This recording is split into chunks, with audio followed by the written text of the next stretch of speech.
வணக்கம். இன்றைய முக்கிய செய்திகள்.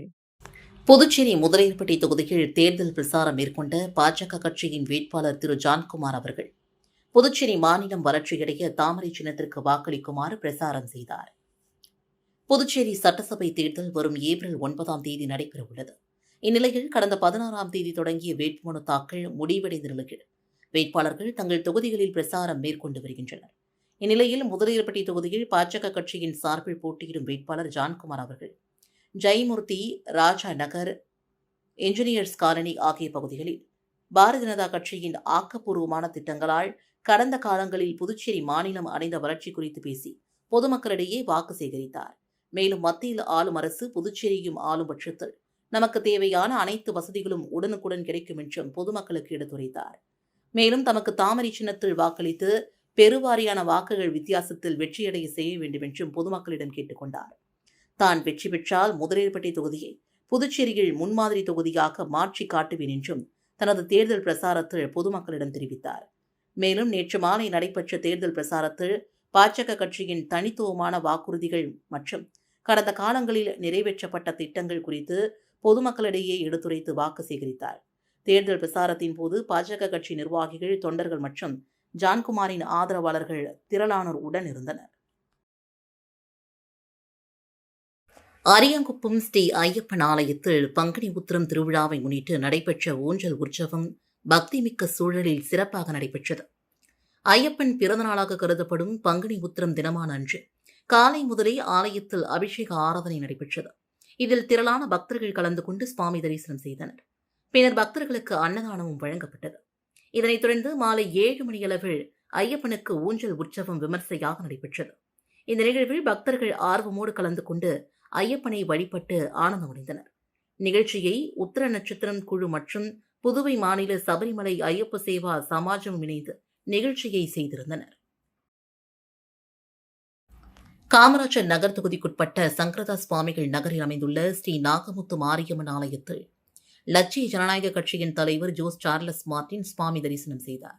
காமராஜர் நகர் தொகுதிக்குட்பட்ட சங்கரதாஸ் சுவாமிகள் நகரில் அமைந்துள்ள ஸ்ரீ நாகமுத்து மாரியம்மன் ஆலயத்தில் லட்சிய ஜனநாயக கட்சியின் தலைவர் ஜோஸ் சார்லஸ் மார்டின் அவர்கள் சிறப்பு பூஜையில் கலந்து கொண்டு சுவாமி தரிசனம் செய்தார்.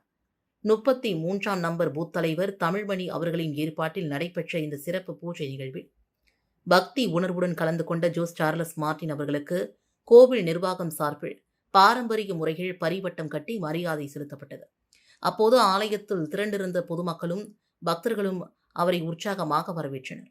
பூஜைக்கு பின்னர் அவர் ஆலயத்தில் சிறிது நேரம் தங்கி பக்தர்களுடன் கலந்துரையாடி அவர்களின் நலன்கள் குறித்து கேட்டறிந்தார். தொடர்ந்து சங்கரதாஸ் சுவாமிகள் நகர் பகுதியில் வீடு வீடாக சென்று மக்களுடன் நேரடியாக சந்தித்து அவர்களின் குறைகள் மற்றும் தேவைகளை கேட்டறிந்து வரவிருக்கும் தேர்தலில் தர்பூசணி சின்னத்திற்கு வாக்களிக்குமாறு கேட்டுக்கொண்டார். இந்த நேரடி சந்திப்பின் போது உள்ளூர் மக்கள் பலரும் தங்களது ஆதரவை வெளிப்படுத்தினர். பெண்கள், மூத்த குடிமக்கள் உள்ளிட்ட அவருக்கு ஆரத்தி எடுத்து மலர் தூவியும் பாரம்பரிய முறைகள் வரவேற்பளித்தனர். இந்த நிகழ்வில் தேசிய ஜனநாயக கூட்டணி நிர்வாகிகள், உள்ளூர் பொறுப்பாளர்கள் மற்றும் கட்சியின் தொண்டர்கள் பலரும் கலந்து கொண்டு பிரசாரத்தை உற்சாகமாக முன்னெடுத்தனர். நெட்டப்பாக்கத்தில் குக்கர் சின்னத்தில் களம் காணும் வேட்பாளர் நா. ஹரிகிருஷ்ணன் அரசு ஆரம்ப சுகாதார நிலையங்களில் 24 மணி நேர மருத்துவருடன் கூடிய ஆம்புலன்ஸ் வசதி ஏற்படுத்தி தரப்படும் என்று வாக்குறுதியளித்து வாக்கு சேகரிப்பில் ஈடுபட்டார். புதுவையில் வருகின்ற 9ஆம் தேதி சட்டமன்ற தேர்தல் நடைபெறுகின்ற நிலையில் நெட்டப்பாக்கம் தொகுதியில் சுயேட்சை வேட்பாளராக களம் காணும் வேட்பாளர் நா. ஹரிகிருஷ்ணன் அவர்கள் துண்டு பிரசுரங்கள் வழங்கி குக்கர் சின்னத்தில் பண்டசோழநல்லூர் கரையம்புத்தூர் கிராமத்தில் தீவிர வாக்கு சேகரிப்பில் ஈடுபட்டார். மக்கள் தனக்கு வாய்ப்பளித்தால் நெட்டப்பாக்கம் தொகுதியில் உள்ள அரசு ஆரம்ப சுகாதார நிலையங்களில் 24 மணி நேர மருத்துவர் வசதியுடன் ஆம்புலன்ஸ் வசதி ஏற்படுத்தி தரப்படும் என்றார். தொடர்ந்து சூரமங்கலம், ஏரிப்பாக்கம், நெட்டப்பாக்கம், மடுகரை, செம்படப்பேட்டை உள்ளிட்ட பல்வேறு கிராமங்களில் வாக்கு சேகரிப்பில் ஈடுபட்டார். புதுச்சேரி காமராஜர் நகர் தொகுதிக்குட்பட்ட ஜீவா நகர் பகுதியில் லட்சிய ஜனநாயக கட்சியின் தலைவர் ஜோஸ் சார்லஸ் மார்டின் அவர்கள் தீவிர தேர்தல் பிரசாரம் மேற்கொண்டார். காமராஜர் நகர் தொகுதிக்குட்பட்ட ஜீவா நகர் பகுதியில் லட்சிய ஜனநாயக கட்சியின் தலைவர் ஜோஸ் சார்லஸ் மார்டின் அவர்கள் தீவிர தேர்தல் பிரசாரம் மேற்கொண்டார். இந்த பிரசாரத்தின் போது ஜீவா நகரை சார்ந்த முன்னாள் கவுன்சிலர் சேகர் மற்றும் செல்வம் உள்ளிட்டோர் இணைந்து அவருக்கு உற்சாகமான மற்றும் பிரம்மாண்டமான வரவேற்பு அளித்தனர். மலர் மாலைகள் அணிவித்து பட்டாசு வெடித்து பொதுமக்கள் ஆரவார குரலுடன் வரவேற்றனர். அப்பகுதியில் பெண்கள், இளைஞர்கள் மற்றும் முதியவர்கள் என அனைத்து தரப்பினரும் பெருமளவில் கலந்து கொண்டு தங்களின் ஆதரவை வெளிப்படுத்தினர். இதனைத் தொடர்ந்து ஜோஸ் சார்லஸ் மார்டின் அவர்கள் வீடு வீடாக சென்று மக்களை நேரில் சந்தித்து அவர்களின் குறைகளை கேட்டறிந்தார். மக்களுடன் நேரடியாக உரையாடி தன்னுடைய தேர்தல் வாக்குறுதிகள் மற்றும் திட்டங்களை விளக்கினார். குறிப்பாக குடிநீர், சாலை வசதி, வடிகால் அமைப்பு, வேலைவாய்ப்பு உள்ளிட்ட அடிப்படை தேவைகளை முன்னுரிமையாக நிறைவேற்றுவேன் என்று உறுதியளித்தார். மேலும் வரும் தேர்தலில் தர்பூசணி சின்னத்திற்கு வாக்களித்து தன்னை வெற்றி பெற செய்யுமாறு அவர் அன்போடு கேட்டுக்கொண்டார். இந்த பிரசார நிகழ்வு ஜீவா நகர் பகுதியில் தேர்தல் உற்சாகத்தை அதிகரித்தது.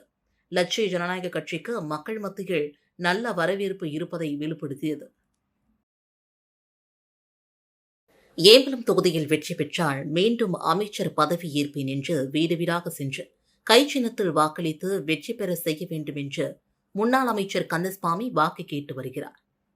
சட்டமன்ற தேர்தலில் முன்னிட்டு ஏம்பலம் தொகுதியில் நிர்ணயப்பட்டு அரங்கனூர் கிராமங்களில் வீடு வீடாக சென்று கை சின்னத்தில் வாக்களித்து பெருவாரியான வாக்கு வித்தியாசத்தில் வெற்றி பெற செய்ய வேண்டும் என்றும், கை சின்னத்தில் தான் வெற்றி பெற்றால் மீண்டும் அமைச்சர் பதவி ஏற்பேன் என்றும், 5 ஆண்டுகளுக்கு முன்பு அமைச்சராக இருந்தபோது தொடங்கிய திட்டங்கள் அனைத்தும் என்ஆர் காங்கிரஸ் கட்சி வெற்றி பெற்று நிலுவையில் வைத்தது.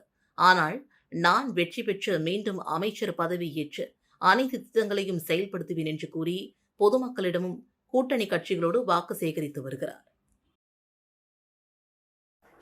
புதுச்சேரி காமராஜர் நகர் தொகுதிக்குட்பட்ட சங்கரதாஸ் நகர் ஜெயராஜ் தெருவில் பிரசாரம் மேற்கொண்ட லட்சிய ஜனநாயக கட்சியின் தலைவருக்கு பரிவட்டம் கட்டி பாரம்பரிய வரவேற்பு அளிக்கப்பட்டது. லட்சிய ஜனநாயக கட்சியின் வேட்பாளர் ஜோஸ் சார்லஸ் மார்டின் சங்கரதாஸ் நகர் ஜெயராஜ் தெருவில் வீடு வீடாக சென்று மக்களை சந்தித்து வாக்கு சேகரிப்பில் ஈடுபட்ட போது உள்ளூர் மக்கள் ஆர்வத்துடன் திரண்டு அவருக்கு ஆதரவு தெரிவித்தனர். அந்த நேரத்தில் அப்பகுதியை சார்ந்த வெற்றிவேல் மற்றும் அவரது மனைவி உமா மகேஸ்வரி தம்பதியினர் பாரம்பரிய தமிழ் முறைகள் பரிவட்டம் கட்டி வரவேற்றது சிறப்பு அம்சமாக அமைந்தது. பரிவட்டம் கட்டுவது என்பது தமிழர் பண்பாட்டில் வெற்றி, மரியாதை மற்றும் பெருமையை குறிக்கும் ஒரு அடையாளமாக கருதப்படுகிறது. இதனை அணிவித்து வரவேற்ற தம்பதியினர் நீங்கள் நிச்சயம் வெற்றி பெறுவீர்கள் என்ற நம்பிக்கையுடன் வாழ்த்துக்களை தெரிவித்தனர். இந்த நிகழ்வை தொடர்ந்து வேட்பாளர் மக்களுடன் நேரடியாக கலந்துரையாடி தொகுதியில் நிலவும் குடிநீர், சாலை வசதி, கழிவுநீர் வடிகால், தெருவிளக்கு உள்ளிட்ட அடிப்படை தேவைகள் குறித்து கேட்டறிந்தார். மேலும் தாம் தேர்ந்தெடுக்கப்பட்டால் இவ்வாறான பிரச்சினைகளை முன்னுரிமையுடன் தீர்ப்பதாக உறுதியளித்தார். அதோடு பெண்கள் மற்றும் முதியோர்களுடன் தனிப்பட்ட முறையில் பேசி அவர்களுடைய கோரிக்கைகளையும் கேட்டறிந்தார். இளைஞர்கள் வேலைவாய்ப்பு, விளையாட்டு வசதிகள் போன்ற தேவைகளை முன்வைத்தனர்.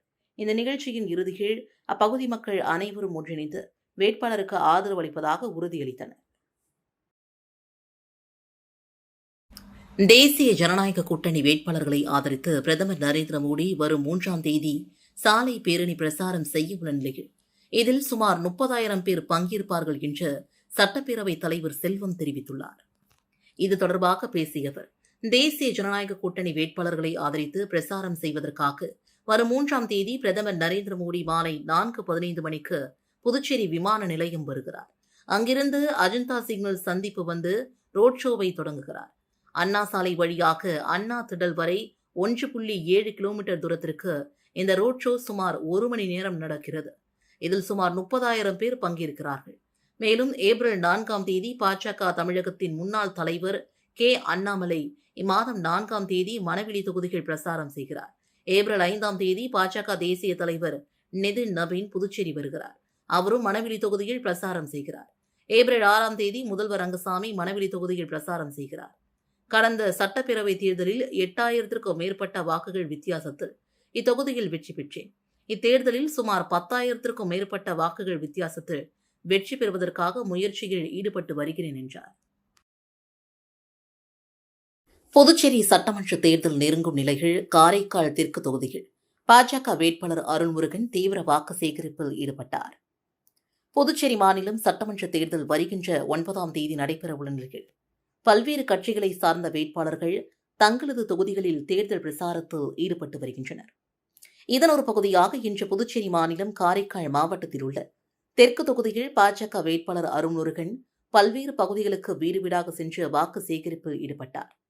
மேலும் தனக்கு வாக்களித்தால் தங்கள் வைக்கின்ற கோரிக்கைகளுக்கு உடனடியாக நடவடிக்கை எடுத்து தீர்வு காணப்படும் என்றும் பொதுமக்களிடம் வாக்கு சேகரிப்பில் ஈடுபட்டார். இதில் பாஜக, என்ஆர் காங்கிரஸ் உள்ளிட்ட கூட்டணி கட்சி நிர்வாகிகள் கலந்து கொண்டனர். புதுச்சேரி மாநில சட்டமன்ற தேர்தல் ஒரு வாரத்தில் நடைபெறவுள்ள நிலையில் காரைக்கால் வடக்கு தொகுதியில் என்ஆர் காங்கிரஸ் வேட்பாளர் அமைச்சர் திருமுருகன் தீவிர வாக்கு சேகரிப்பில் ஈடுபட்டார். புதுச்சேரி மாநில சட்டமன்ற தேர்தல் வருகின்ற 9ஆம் தேதி நடைபெறவுள்ள நிலையில் மாநிலம் முழுவதும் உள்ள பல்வேறு அரசியல் கட்சிகளை சார்ந்த வேட்பாளர்கள் தங்களது தொகுதிகளில் தேர்தல் பிரச்சாரத்தில் ஈடுபட்டு வருகின்றனர்.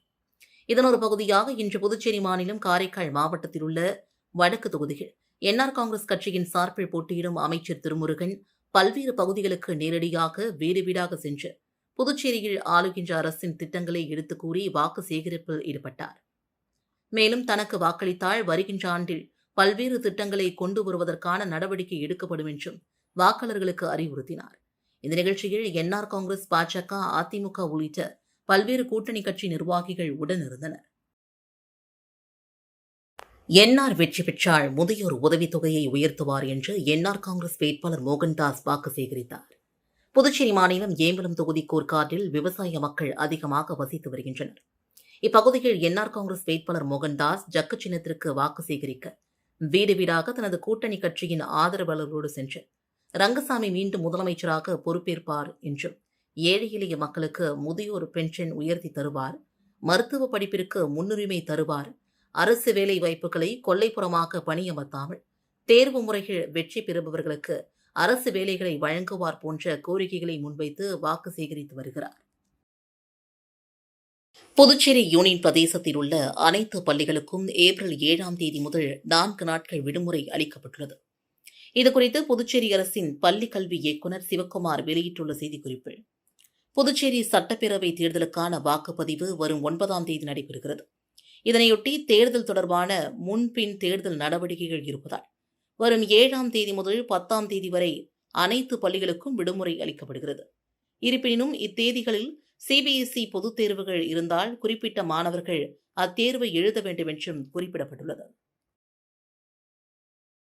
காங்கிரஸ் கட்சியுடன் உடன்பாடு ஏற்பட்டதால் புதுச்சேரியில் ஒரு தொகுதியில் மட்டும் விசிக போட்டியிடுகிறது. ஏனைய 3 தொகுதிகளில் அக்கட்சி வாக்கு சேகரிக்கும் பணியை நிறுத்துகிறது. புதுச்சேரியில் இந்திய கூட்டணியில் விரிசல் ஏற்பட்டிருந்தது. இதனையடுத்து உழவர்கரை, நெட்டப்பாக்கம், ஊசுடு, ஏனம் ஆகிய 4 தொகுதிகளில் விசிக வேட்பாளர்கள் நிறுத்தப்பட்டுள்ளனர். இந்நிலையில் உழவர்கரையை தவிர்த்த இதர 3 தொகுதிகளிலும் வாக்கு சேகரிக்கும் பணியை நிறுத்த அக்கட்சியின் தலைவர் திருமாவளவன் உத்தரவிட்டதாக கட்சியின் பொதுச் செயலர் ரவிக்குமார் எம்பி கூறினார். மேலும் உழவர்கரை தொகுதியின் விசிக வேட்பாளர் புஷ்பலதாவிற்கு முழு கவனம் செலுத்தி பணியாற்ற வேண்டும் என்றும் கட்சியின் தலைவர் திருமாவளவன் உத்தரவிட்டுள்ளார். மேலும் உழவர்கரையில் விசிகவிற்கு காங்கிரஸ் ஆதரவளித்து பிரசாரம் செய்யவும் ஒப்புக்கொண்டுள்ளது. இத்துடன் செய்திகள் நிறைவடைந்தன. வணக்கம்.